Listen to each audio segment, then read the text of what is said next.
Hello, everyone. Welcome to the Rotary Club of Baton Rouge meeting.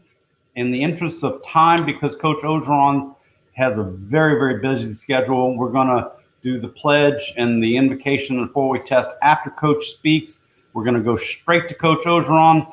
Ladies and gentlemen, it is my great privilege and honor to introduce a man who needs no introduction in the state of Louisiana, the national championship winning coach, Ed Orgeron. Coach, welcome to Rotary. Hey, guys, great. You know, this is always like the start of the season when I get to talk to the Rotary Club and get to talk to all you guys. I wish we could be in the south end zone because I see all your faces, but I want to let you know how much we appreciate you guys to start off. You know, in recruiting, we're always talking about the business opportunities, about the internships, how much support we get from all of your businesses. And thank you for supporting us in our great season last year. You know, you guys make the difference, especially at home when we played Florida and Auburn. I thought the crowd was outstanding, and playing them at home helped us win the national championship. So I want to thank you. We're excited about this season. I think we have a great team coming back. I have a great coaching staff. You know, with the times that we're in with the COVID-19, our team didn't blink. Our guys went home for about 11 weeks. Our coaches were home, but we worked on Zoom meetings like we're doing now. We gave them tips and reminders daily. Our guys were doing the drills on their own. Some of them were hitting the back of their shed, making dents in their shed, getting their mama mad at them. Some of them pushing trucks uphill, bench pressing logs, whatever it took, our guys did it. And our coaches kept on installing, kept the football. We had an academic task force led by Derek Panamsky. He did a tremendous job keeping our guys eligible. So we said, this is the hand we dealt with, and we're not going to blink. Our guys came back. Tommy Moffitt has had 6 weeks with them. They're in tremendous shape right now. We have a couple of guys that are overweight, but we're going to get it down on them. And I think that our team right now is about ready to play, to be honest with you. I want to talk to you a little bit about our coaching staff. I'm so excited that Bo Pelini chose to come back. As you know, Bo had some of the top defenses in the SEC in the country. We're a 4-3 defense. We're an attacking defense. I felt that that's what we needed to change from a 3-4 to 4-3 because it fit our style and also fit our players. You're going to see more blitzes. You're going to see safeties coming, corners coming, defensive line in the backfield, better pass rush, putting our athletes in space and letting them play. So I'm really excited about Bo Pelini. Really excited about Scott Linehan. You know, Joe Brady did a fantastic job for it, but let me make sure everybody knows this. Steve Ensminger led this offense. Now, Joe Brady taught us the spread offense, but Steve Ensminger led this offense and called about 70% of the play. So we have the same offense. We have Steve, and what a tremendous job he did last year. Scott Linehan, who has a lot of experience in the NFL, calling plays in the red zone, calling plays in 2 minutes, will help Steve out. He's brought a lot to us. They've worked tremendously together. You know, Steve's here at 6 o'clock every morning, leaves at 10 o'clock at night. I think that our coaching staff right now is all operating on all cylinders, and I'm so excited about it. We have 7 new analysts. Among those analysts are Benny Logan, who came back, Manny Michel, outstanding defensive line coach, Donald DeLiasio, Sean Baker, on offense, Russ Callaway, Carter Sheraton, and Tyler Teller. I'm telling you what, these are tremendous young coaches, and they helped us a bunch. You know, last year was a great year, and obviously we're looking forward to this year. We got to put last year behind, just learn from it, not talk about it too much, but, you know, just learn from what we did, learn from the job that Joe Burrow did, leading this football team. Hopefully our leaders see the way he led and will lead this football team. I want to talk to you about our depth chart and what to expect.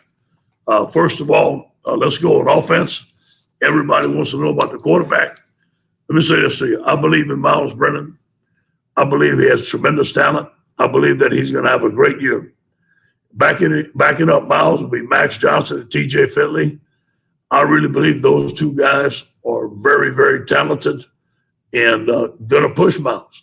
This is an open competition. Miles is going to have to earn the competition, but earn the winning job. But I think he's going to do it. But that doesn't mean the other guys couldn't beat him out. So it's going to be great to see in August. Excuse me. On the offensive line, what a job Jimmy Craig did last year. Last summer, we usually go on vacation in the month of July. And every morning, Jimmy was working out with his team at 6 o'clock. And he created the best offensive line in college football. So I'm so proud of Jimmy Craig and the job he's done. At left tackle, Dale Rosenthal. Dale looks like a first-round pick. Defensive lineman came over, moved the offensive lineman 6'7", 330, very athletic. Left guard, Ed Ingham's a veteran player for us, a very good player. At center would be Liam Shanahan, who transferred from Harvard. I think he's the first Harvard player to play at LSU. He's very physical. He's very tough. At right guard would be Chason Hine, and Austin Deckless with a fine job he did. So I don't know if that's going to be the start lineup. We got to go to camp. Maybe Chason's the starting center. Maybe Liam's the guard. We're going to see what's going to happen. I think those other guys are pretty set. Really excited about Xavier Hill, Marlon Martinez, and Marcus Dumberville. 3 outstanding young freshmen that are going to vie for backup time or playing time. At tight end, we have the Gatorade Player of the Year. I think the last time we signed the Gatorade Player of the Year is when we signed Leonard Fournette. This is the first time that a tight end has won the Gatorade Player of the Year, and Eric Gilbert. He's a tremendous young man from Georgia, tremendous talent. We're going to play him at tight end, wide receiver. You're going to be excited to see him play. He's about 6'5", 250, very athletic, runs like a wide receiver. We got Torrey Carter, Jamal Pettigrew, Cole Taylor's our first player from Colorado we signed. Cole is about 6'6", 220 right now. And I think these guys are going to have an excellent year. And then we got a great transition from baseball, and Nick starts. Nick is about 6'5", 220. He's going to play tight end. So I think we're better at tight end than we had in a long time. At running back, Chris Curry, what a great job he did last year. Tyron Davis, John Emery, and I want you to remember this name now, Cavante Bradford. He is a talented young man. And you know what's the best thing about our running backs? Is our running back coach, Kevin Falk. What a great addition to our staff to having Kevin back. One of the all-time greats at LSU, all-time Louisiana guy. And I lean on him, what Bill Belichick may have done here. So I think that he's going to do a great job with these backs. Wide receivers, probably the best wide receiver core coming back in the country, led by Jamar Chase. Tireless worker. He's in the best shape he's ever been. I really think, again, they have a great year. I think with Scott, we're going to move him around, put the ball in his hands, and those guys, he's going to have a tremendous year. Terrace Marshall, another great wide receiver. Terrace, a big receiver, can catch. Had a good year for us last year. I think he's going to get more catches this year. And then Racey McMath. Racey's about 6'3", 220. A big receiver. Is going to play Z for us. And then I'm really excited. And I get excited about a lot of things. But Keyshawn Butte, Moore, and Alex Adams. I think those, Coy Moore and Alex Adams, 3 outstanding young receivers. So offense, we loaded. I think that, with Miles Brennan, I want Miles to be the best Miles. That's all. It would be unfair to compare him to Joe every time he takes a snap. But I told him this, if you like Joe, I won't be disappointed, I promise you. Okay, on defense, again, we moved to the 4-3. We're very athletic up front. We got some great players up front, led by Tyler Shelvin and Glenn Logan, who's coming back. Tyler's a little heavy right now. He's got to get his weight down, but I do believe he will. Apu Ika is down to 330, a slim 330, came at 390. And I want you to remember these names now: Jacqueline Roy, Jacobin Guillory, and Eric Taylor. 3 outstanding interior defensive linemen. And then on the outside, we have Andre Anthony, who I think the 4-3 fits him very good. B.J. Ujulari, who I believe is going to be an All-American here, and Philip Webb. Those are 2 freshmen. This is probably the best freshman class that I've seen in a long time. Justin Thomas is back with us. He's going to play right in. At left end, Ali Gay. Ali's a junior college player. Bill Bush recruited him. Ali's about 6'6", 250, runs very fast, very athletic. And then another guy that's really having a good camp is Travis Moore, doing a great job. Jarrell Cherry and Sony's there. So we got 4 deep on the defensive line, and we're very fired up about it.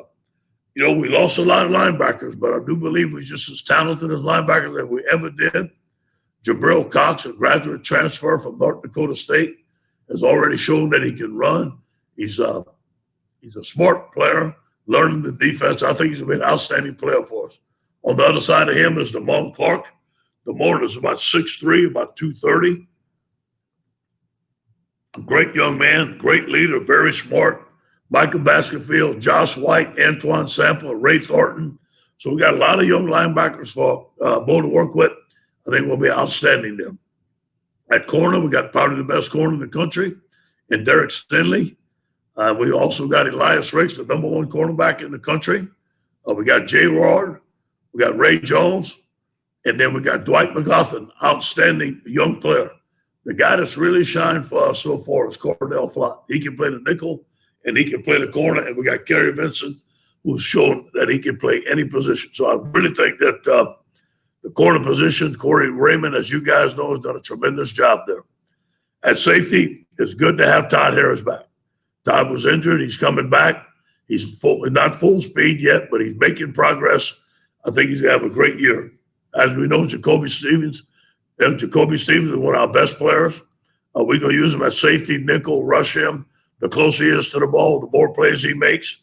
Mo Hampton, who came from baseball. Mo's gotten in football shape, lost some weight, looks really good. Jordan Tolles, a freshman safety who's up to 220 right now. I think that we're really going to have a great group of safeties right there and excited about those guys. And then on special teams, we are really excited about the guys that we got coming back. Where's my special teams? And then we're excited about Coach Mack and the job that he's done. Zach Van Rosenberg is an outstanding punter for us. We feel that we're very fortunate to have Zach back. We're going to put our best players on special teams, let them play, and let them get after it. Recruiting is going very well. Our coaches did a tremendous job. We have unlimited phone calls with our players. We FaceTime them. We have 2 phone call sessions a day. We ranked in the top 5 in recruiting. We own some big-time players, national recruiting, in-state recruiting. We have a national brand. Obviously, the exposure that we got last year is helping us with quarterbacks. Quarterbacks now want to come to LSU. We have some tremendous commitments. I believe we have 16 commitments right now. Outstanding players, outstanding young men. We got 9 more to go. You get asked all the time, what about the season? Well, here's our mindset. Obviously, that's out of my control. I know it's in our control, is that we're going to prepare. We're preparing that we're going to kick off September 5th. And I'm going to have our team ready. We're not going to blink, and we're not going to change our mindset. If they move it back, if they change it, who cares? It doesn't matter. You call us at midnight, we'll go play in the pasture. The mindset of our football team, I think we have tremendous leadership. Obviously, we've been through some things here. We win the national championship. The COVID hits. Several outside factors came into play. We had to have team meetings. It brought us closer. We had a great leadership. Our guys have not blinked. I think they've worked very hard. They're prepared, and we're ready to go. Now, here comes my favorite part here, question and answer. Okay, we got 2 rules here. Okay, I can't talk about any recruits that we haven't signed. You guys know that. All right, and then you can ask me any question you want, but if I don't like it, I don't have to answer. Fair enough, Coach. All right, man. The first question is, how is the team handling the COVID and treating keeping the players safe? I really believe that we have the best doctors and we have the best COVID experts in the country, in Dr. Nelson and in Shelley. What we did is we spent a week when the guys came back. We tested everybody. We told them the protocol. We had Zoom meetings. We have rules. Everybody wears a mask. And then, we test our guys. Now, some guys got tested, not as many as they say, but we put them in the quarantine. We put them by themselves. And anybody that has had contact, Shelley and them trace everything. They're in quarantine. So, we had a little spike, and then we came down. I think we have 2 guys right now that have the COVID. We feel that we've done very well. When we practice with masks on. The coaches have masks in the office. I really think that we've handled it about as well as anybody in the country. Awesome. We have a question from Charlie Fry. I would like to know, can you talk about the Cox Academic Center and how the center has supported the players during the spring and during the summer? Relentless. Walt and his crew are very valuable to us, part of our team, one heartbeat.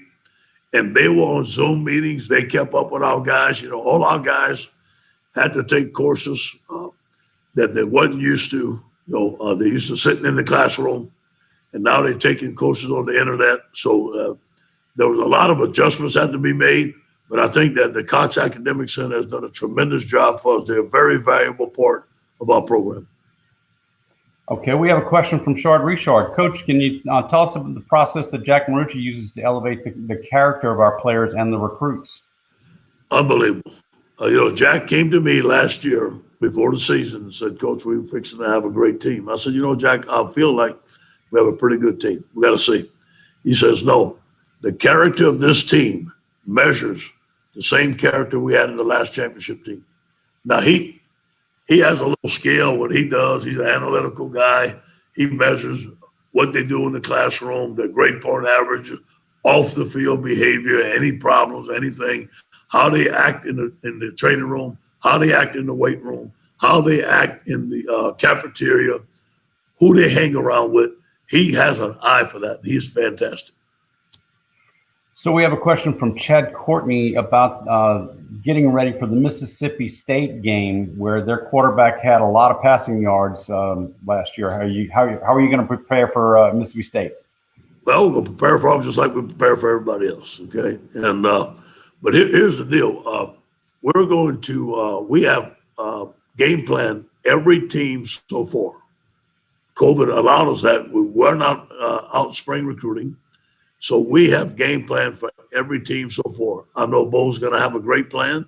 I think I have the best defensive coordinator in all of football, and I know we're going to be very well prepared. Okay, we have a question from Scott Guidry. Are any of the players opting out for health concerns? I haven't heard that. None of our players have talked about that. I know that they have the option. But our players are eager to play, man. These guys are elite. These guys want to win championships.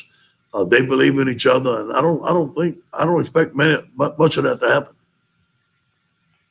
And so, no, not that one. That's a question we can't ask about the. Let's see with the.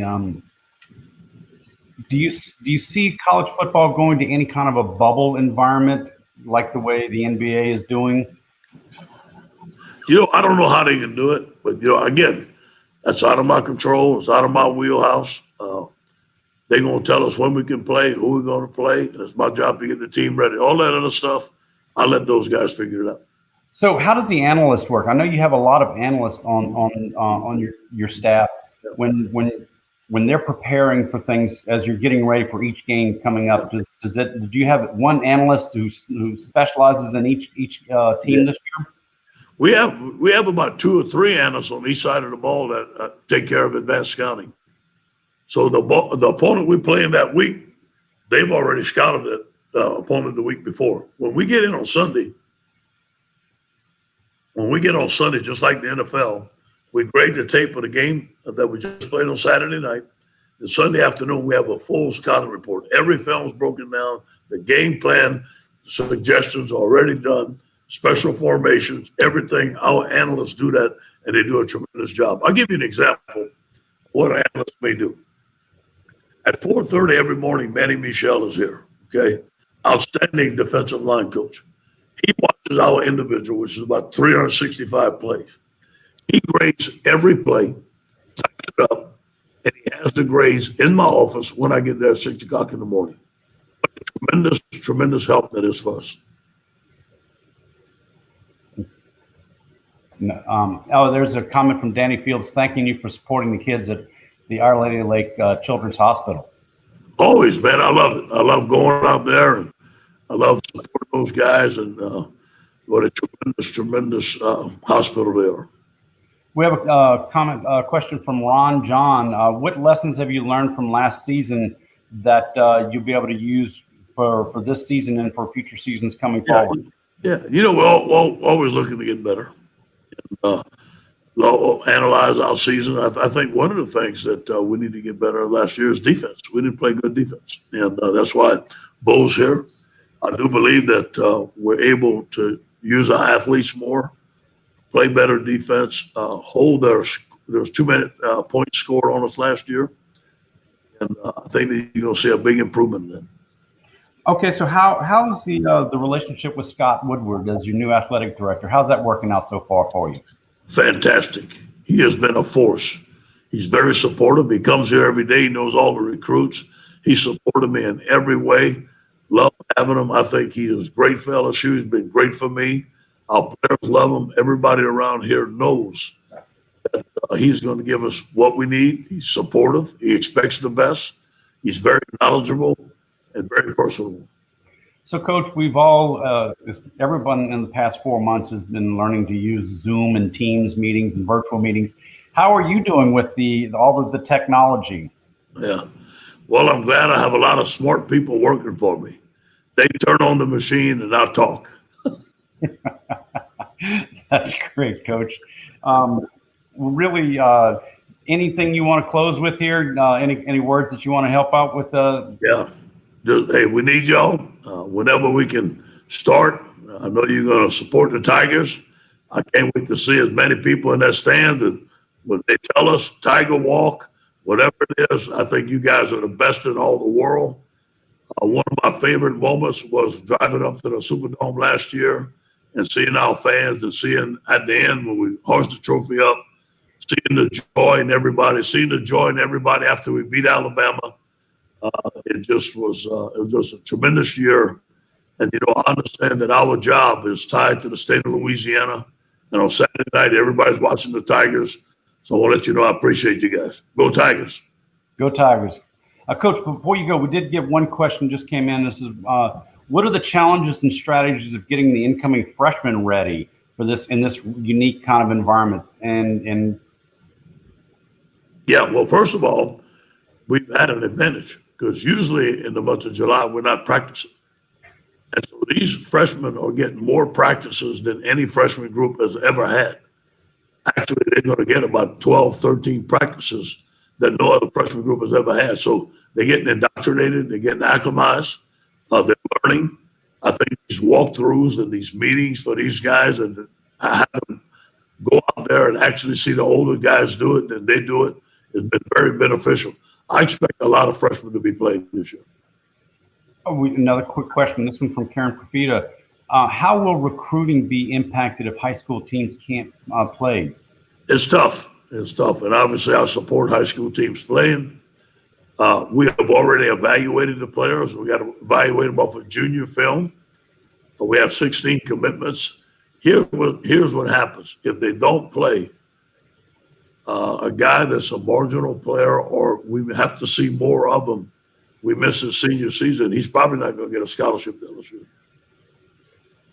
That's tough. Yeah. Well, Coach, I know you've got a very busy schedule and cannot thank you enough for carving out just a few minutes with us. I know that normally we go a whole lot longer, but the world's a little different right now. So really appreciate you. Thank you again. Thank you for last season, Coach. It was so much fun. And go Tigers. Go Tigers. All right. Thank you, Coach. All right, so ladies and gentlemen, now we're going to go on with the rest of our meeting. We're going to bring up Judith Robertson to do the invocation, and then Craig Livingston will do the pledge and four-way test.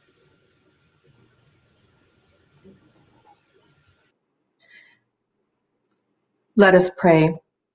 O God, where our hearts are fearful and constricted, grant courage and hope.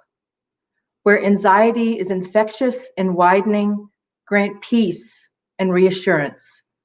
Where impossibilities seem to close every door and window, grant imagination and endurance. Where distress twists our thinking, grant healing and illumination. Where spirits undaunted weakened, grant soaring wings and strengthening dreams. Thank you for blessing our meeting. Bless our Rotarians and their families, our community, Coach O and our Tigers, our state, and our world during these challenging times. And for this we pray. Amen. Now for the pledge. I pledge allegiance to the flag of the United States of America and to the republic for which it stands, one nation, under God, indivisible, with liberty and justice for all. And now for the four-way test. Of the things we think, say, or do, is it the truth? Is it fair to all concerned? Will it build goodwill and better friendships? Will it be beneficial to all concerned? Thanks, Craig, and thanks, Judith. Really want to take a quick moment to thank everyone for understanding and Coach O with his time commitments, or everything's just been turned upside down. So thanks him for joining in a little earlier and not being able to go quite as long. It's always a treat to hear him and have the LSU coach speak to our club. So again, thank you to the whole LSU football staff. We do want to next week. We'll have another meeting as always. Our club will be joined by Paul Hilliard and Stephen Watson speaking to us about the story of the war that changed the world, and going to be a very fascinating meeting. Look forward to seeing you then. So with that, ladies and gentlemen, we're going to say thank you for joining us. I hope you've enjoyed our meeting today, and we'll see you next week.